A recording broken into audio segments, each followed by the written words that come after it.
한 사람이 있었습니다. 낮에는 가게 문을 열고 밤에는 서류 더미 앞에 앉았어요. 소송이 5년째였거든요. 통장 잔고는 바닥이 보이는데 변호사비는 계속 나가고. 근데 이 사람한테 물어보면요, 괜찮다고 합니다. 표정도 괜찮고 목소리도 괜찮아요. 진짜 괜찮았을까요? 놀라운 연구 결과가 하나 있습니다. 극심한 트라우마를 겪은 사람들을 오랫동안 추적했더니요. 그중 상당수가 오히려 삶이 달라졌대요.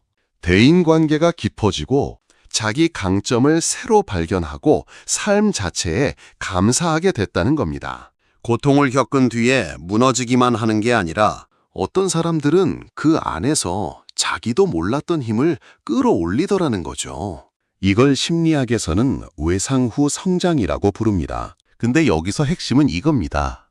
모든 사람이 그렇게 되는 건 아니에요. 같은 고통을 겪어도 누군가는 더 깊이 주저앉고 누군가는 일어서거든요. 그 차이가 뭘까? 약 140년 전에 한 철학자가 이미 그 답을 말해 놨습니다. 그 사람 프리드리히 니체요. 우리가 흔히 하는 그 말 있잖아요. 나를 죽이지 못하는 것은 나를 더욱 강하게 만든다. 근데 이 문장 대부분 반만 알고 계세요. 니체가 말한 강함은 우리가 보통 생각하는 그 강함이 아니었거든요. 이 사람이 직접 한 말이에요. 나는 이제부터 오직 긍정하는 자가 되고 싶다. 이 말을 한 사람이 평생 병에 시달리고 외톨이에 가까웠고 마지막엔 정신이 무너진 사람입니다. 그런 사람이 운명을 사랑하겠다고 했어요. 그래서 오늘은요, 이 사람이 말한 진짜 강한 사람이 뭔지를 한번 같이 들여다보려 합니다. 듣다 보면 아마 이게 남의 이야기가 아니라는 걸 느끼실 거예요. 혹시 이 영상을 듣다가 마음에 콕 박히는 문장이 있으시면요, 댓글에 그 문장 하나만 적어주세요. 그것만으로도 저한테는 큰 힘이 됩니다. 저도 한때 이런 시간이 있었습니다. 투자했던 돈이 엉키면서 소송이 시작됐는데 이게 1년이 아니라 5년이 된 거예요. 돈은 점점 빠져나가고 갈 데는 없고 그래도 낮에는 가게 문을 열어야 하니까 열었습니다. 손님 앞에서 웃었어요. 주문 받고 납품하고 견적 뽑고 그러다 밤 11시, 12시가 넘어서야 집에 돌아오면 그때부터가 진짜 하루의 시작이었습니다. 소송 서류를 폈어요. 아들들한테 부끄럽지 않으려고. 한 장 한 장 읽고 또 읽었습니다. 법률 용어는 하나도 모르는데 그걸 혼자 찾아보면서 밤을 새운 적이 한두 번이 아닙니다. 다음 날 아침 눈이 퉁퉁 부어서 세수를 하는데 거울 속 얼굴이 낯설더라고요. 이게 나인가 싶었어요. 혹시 이런 적 있으세요? 낮에는 아무 일 없는 것처럼 살다가 밤에 혼자가 되면 그제서야 무너지는 그런 시간. 그게 하루 이틀이 아니라 몇 년이 되면요, 사람이 참 이상해집니다. 안 힘든 게 아니라 힘든 걸 느낄 여유조차 없어지는 거예요. 근데 그때요, 제가 버틸 수 있었던 이유가 딱 하나 있었습니다. 아이들이었어요. 아들들 얼굴을 보면 내가 여기서 주저앉으면 안 되겠다는 마음이 올라오더라고요. 거창한 각오 같은 게 아닙니다.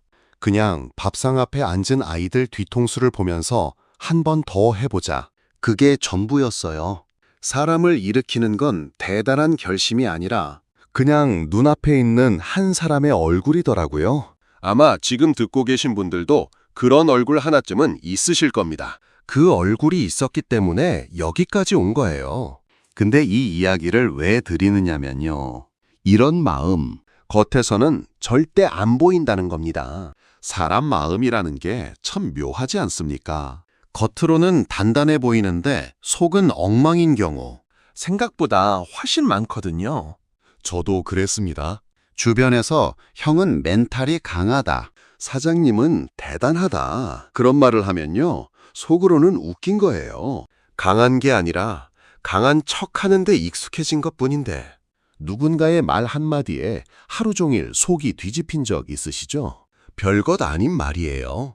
근데 집에 와서 그 말이 계속 맴도는 거예요. 내가 뭘 잘못했나? 나를 무시한 건가? 그런 생각이 꼬리를 물고요. 자존심이 센 게 아닙니다. 마음이 여린 거예요. 근데 그걸 남한테 보여줄 수가 없으니까 혼자 삼키는 겁니다. 이거요, 저도 아직 잘 안 됩니다. 남의 말에 흔들리지 말자 매일 되뇌는데요. 막상 누가 한마디 톡 던지면 또 흔들려요. 몇십 년을 이렇게 살았는데 갑자기 확 변하겠습니까? 안 변하는 게 오히려 자연스러운 겁니다. 그래서 니체가 흥미로운 거예요. 이 사람이 말한 강함은 안 흔들리는 것이 아니거든요. 흔들리면서도 자기 모양을 잃지 않는 것. 니체는 이렇게 말했습니다. 자기 성격에 스타일을 부여하라. 자기 안에 모든 강점과 약점을 살피고 그것들을 하나의 예술작품처럼 다듬어라. 심지어 못생긴 부분도 숨기지 말고 먼 곳을 가리키는 무언가로 재해석하라. 이게 뭔 말이냐면요. 약한 부분을 없애라는 게 아닙니다. 약한 부분까지 포함해서 전부 나라는 거예요.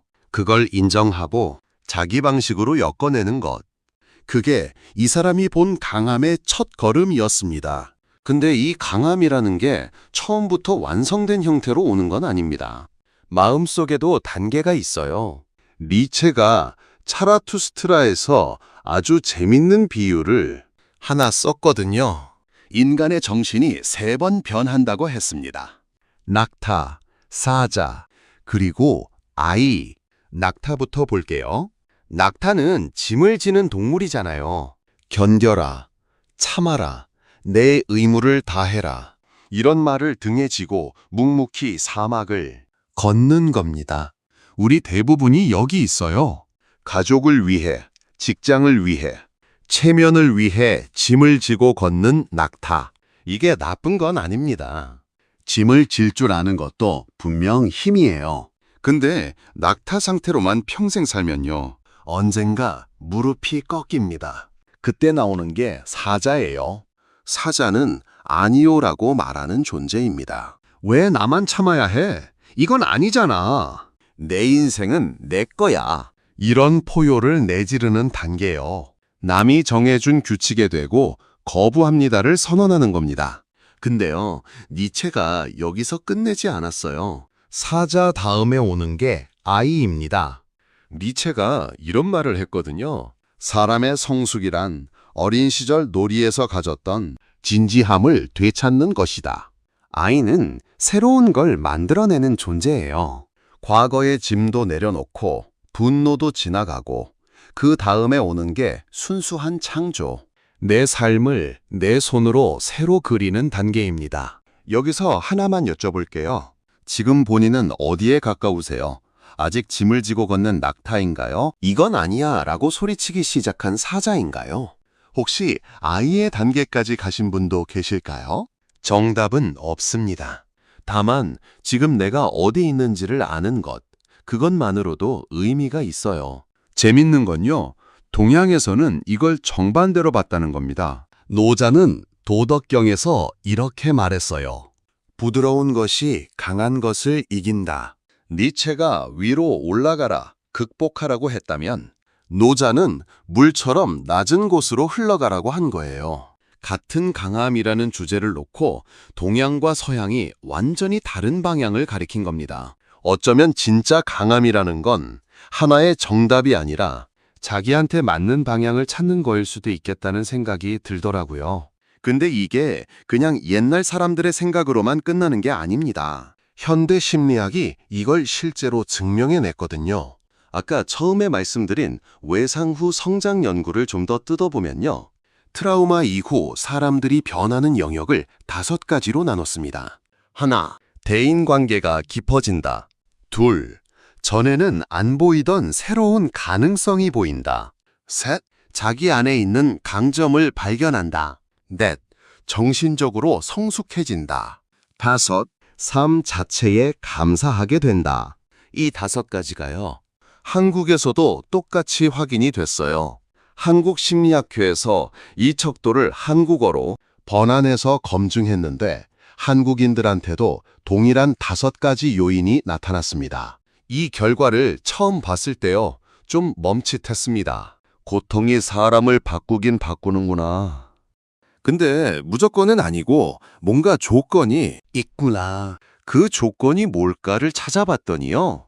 스탠퍼드 대학교의 캐롤 드웩 교수가 연구한 성장 마인드셋이 딱 맞아떨어졌습니다. 같은 어려움을 겪어도 이건 내 한계야 라고 생각하는 사람과 이걸 통해 뭔가 배울 수 있어 라고 생각하는 사람의 회복력이 완전히 달랐다는 거예요. 듣다 보니 어떠세요? 본인은 어려울 때 여기까지인가 쪽이었나요? 한 번 더 해보자 쪽이었나요? 아마 둘 다였을 겁니다. 사람이 항상 한쪽이지는 않으니까요. 어떤 날은 주저앉고 어떤 날은 이를 악물고요. 그게 정상이에요. 결국 이런 겁니다. 고통 그 자체가 사람을 키우는 게 아니라 그 고통에 자기만의 이름을 붙이는 순간 사람이 달라지는 거예요. 그런데 그 이름을 붙이는 힘이 대체 어디서 오는 걸까요? 니체는 이 부분에 대해서 아주 구체적으로 말해놨는데 이게 세상에서 가장 많이 오해받고 있는 개념입니다. 니체 하면 떠오르는 단어가 하나 있죠. 힘의 의지. 독일어로는 빌레 츄어 마흐트라고 합니다. 이 말을 듣고 대부분 이렇게 생각하세요. 남을 이기려는 욕망 아닌가? 권력을 잡으려는 의지 아닌가? 심지어 역사적으로도 이 개념이 아주 나쁘게 쓰였거든요. 전쟁을 정당화하는데 갖다 붙인 사람들이 있었습니다. 근데요, 니체 본인이 한 말을 직접 읽어보면 전혀 다릅니다. 니체가 말한 힘의 의지는 남을 지배하려는 권력이 아니에요. 자기 자신을 극복하려는 내면의 의지입니다. 독일어로 젤프스트위버빈동, 자기 극복이라는 뜻이에요. 차라투스트라에서 니체가 직접 이렇게 말했습니다. 인간은 극복되어야 할 그 무엇이다. 이게 뭔 소리냐면요. 남을 이겨라가 아니라 어제 나를 이겨라는 겁니다. 어제 무너졌던 나, 남의 말에 흔들렸던 나, 포기하려 했던 나, 그 나를 오늘의 내가 한 발짝 넘어서는 것. 그게 니체가 말한 힘의 의지의 진짜 뜻이에요. 그리고 니체가 말한 초인, 위버맨시라는 개념도요. 슈퍼맨 같은 초능력자가 아닙니다. 남이 정해준 가치가 아니라 자기만의 의미를 스스로 만들어내며 사는 사람. 니체를 연구한 어떤 학자는 이걸 이렇게 표현했어요. 로마의 카이사르이면서 동시에 그리스도의 영혼을 가진 자, 힘도 있고 자비도 있는 사람이라는 뜻이죠. 우상의 황혼이라는 책에 이런 문장이 나옵니다. 자유란 자기 자신에 대해 책임지려는 의지다. 남의 탓을 하지 않겠다는 게 아니에요. 내 삶의 방향을 내가 잡겠다는 선언입니다. 이 대목에서 떠오른 게 있어요. 요즘 제가 자주 되뇌는 말이 있거든요. 내가 항상 기준이다. 내 결정을 잘 해야 한다. 남의 말에 이리 흔들리고 저리 흔들리던 시간이 길었습니다. 근데 어느 순간 깨달은 게 남의 기준으로 살면 남의 인생을 사는 거더라고요. 내 기준이 사야 내 인생이 시작되는 거였어요. 니체가 140년 전에 한 말이 지금 제 입에서 나오고 있는 겁니다. 본인은 어떠세요? 지금 살고 계신 기준이 본인 거예요? 아니면 누군가가 정해준 거예요? 여기까지 들으시면 니체의 말이 꽤 그럴듯하게 느껴지실 겁니다. 근데 한 가지, 니체가 가장 많이 오해받는 지점을 짚어야 해요. 운명을 사랑하라는 말. 아모르 파키. 라틴어로 아모르는 사랑, 파티는 운명입니다. 니체가 즐거운 학문이라는 책에서 이렇게 썼어요. 나는 만물 가운데 필요한 것들을 점점 더 아름다운 것들로 만드는 방법을 배우고 싶다. 추한 것과 전쟁하지 않을 것이다. 고발하지 않을 것이다. 시선을 돌리는 것만이 나의 유일한 부정이 되게 하라. 그리하여 나는 오직 긍정하는 자가 되고 싶다. 이 말을 듣고 많은 분들이 이렇게 받아들이세요. 운명이니까 받아들여라. 피할 수 없으면 즐겨라. 근데 이건 니체의 뜻과 정반대입니다. 잘 들어보세요. 니체의 아모르 파티는 체념이 아니에요. 최선을 다해서 자기 길을 개척하고 저항하고 싸우고 그럼에도 불구하고 뜻대로 안 됐을 때 그 결과마저 자기 삶의 일부로 끌어안겠다는 거예요. 순서가 중요합니다. 먼저 최선을 다하고 그 다음에 사랑하는 겁니다. 아무것도 안 하고 이게 운명이지 뭐 하는 건 니체가 가장 경멸한 태도였어요. 자라투스트라에 이런 문장이 있습니다. 이것이 삶이었던가? 좋다. 그렇다면 다시 한번 지금까지의 모든 고통, 모든 실패, 모든 상처를 포함해서 이 삶을 다시 한번 살겠느냐고 물었을 때 좋다라고 대답할 수 있는 사람. 그게 니체가 본 진짜 강한 사람이에요. 빅터 프랭클이라는 심리학자가 있습니다. 2차 세계대전 때 나치 수용소에서 살아남은 사람이에요. 이 사람이 수용소에서 깨달은 걸 책으로 썼는데 거기서 니체의 말을 인용했어요. 삶의 외를 가진 사람은 거의 모든 어떻게를 견뎌낼 수 있다. 근데 프랭클은 여기에 한마디를 덧붙였습니다. 의미는 고통 속에서 발견하는 것이지 고통 자체가 의미는 아니다. 이 말이 들리시나요? 고통 자체를 미화하는 게 아닙니다. 고통 속에서 내가 뭔가를 발견했을 때 그때 비로소 그 고통이 의미를 갖게 되는 거예요. 근데 솔직히요, 이 말이 참 좋은데 현실에서는 쉽지가 않잖아요. 막상 힘든 한가운데 있을 때는 의미고 뭐고 당장 내일이 막막한데 이런 마음이 먼저 들거든요. 저도 소송 5년 동안 니체 같은 멋진 생각을 한 적이 없습니다. 그냥 버텼어요. 의미를 찾은 게 아니라 버티다 보니까 나중에 돌아봤을 때 그게 의미였구나를 알게 된 거예요. 순서가 반대인 경우도 많습니다. 그래서 하나만 여쭤볼게요. 지금까지 살아오시면서 가장 힘들었던 시기를 떠올려 보세요. 그때를 지나고 나서 달라진 게 있으세요? 뭔가 하나라도요. 아마 있으실 겁니다. 그게 본인만의 아모르 파티예요. 자, 여기서 한 가지 질문을 던져야겠습니다. 정말 고통이 우리를 강하게 만드는 걸까요? 솔직하게 말씀드리겠습니다. 반드시 그런 건 아닙니다. 실제로 이런 연구 결과가 있어요. 과거에 스트레스를 많이 받은 사람들을 추적해봤더니 이후에 외상 후 스트레스 장애가 올 확률이 오히려 더 높았다는 겁니다. 니체는 틀렸다라는 제목이 붙은 논문이에요.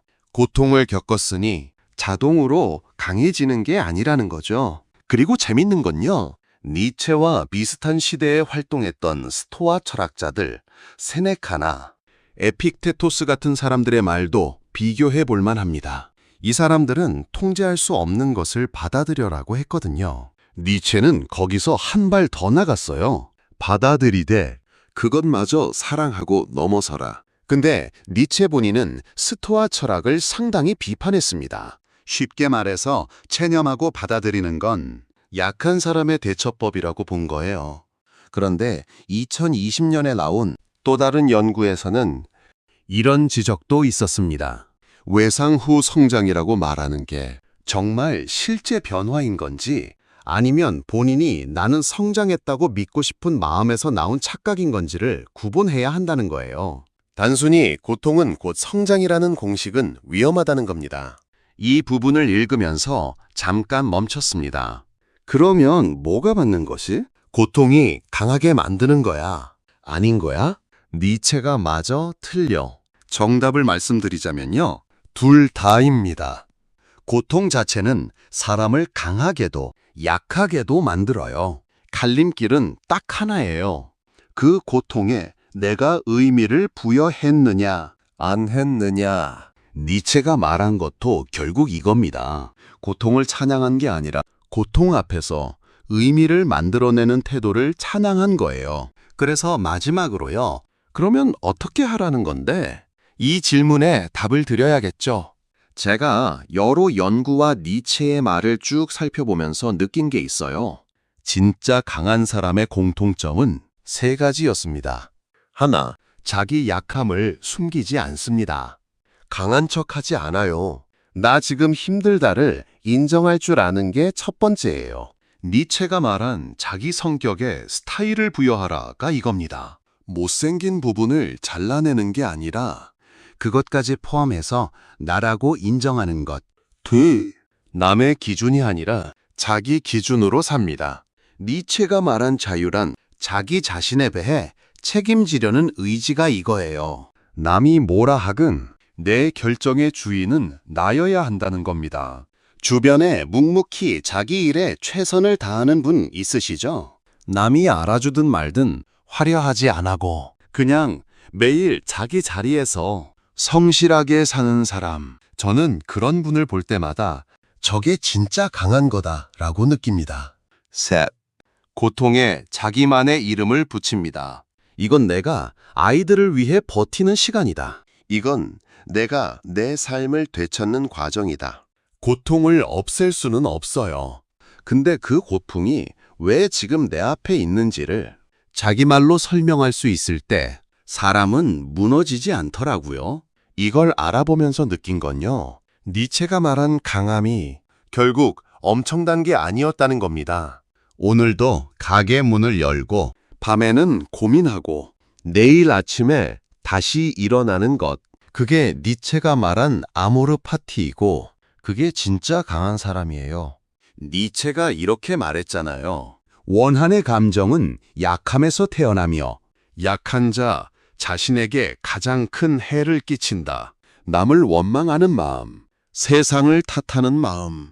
그게 제일 먼저 망가뜨리는 건 상대가 아니라 나 자신이라는 거예요. 본인 주변에도 이런 분 있으시면 댓글로 알려주세요. 말 안 해도 묵묵히 자기 자리를 지키는 사람. 그 사람이 바로 니체가 말한 진짜 강한 사람입니다.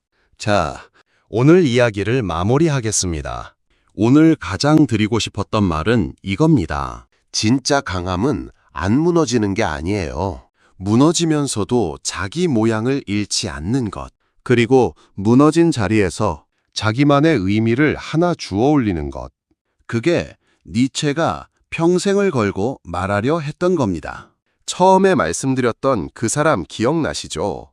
낮에는 가게를 열고 밤에는 서류 앞에 앉아있던 사람. 5년을 그렇게 버텼습니다. 그리고 지금은 이렇게 말해요. 내가 항상 기준이다.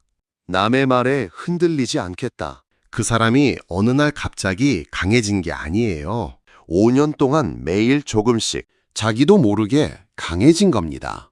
니체의 마지막 한마디를 드리고 싶습니다. 이것이 삶이었던가? 좋다. 그렇다면 다시 한번 지금 이 영상을 끝까지 들으신 분이라면요. 이미 충분히 버텨오신 분입니다. 쉬운 길이 아니었을 거예요. 그 길을 여기까지 걸어온 것만으로 본인은 이미 니체가 말한 그 사람에 가까이 와 있는 겁니다. 오늘 이 영상에서 가장 마음에 남은 문장이 있으시면요. 딱 한 줄만 댓글로 남겨주세요. 나는 이 말이 와 닿았다. 그 한 줄이 다른 분께는 위로가 됩니다.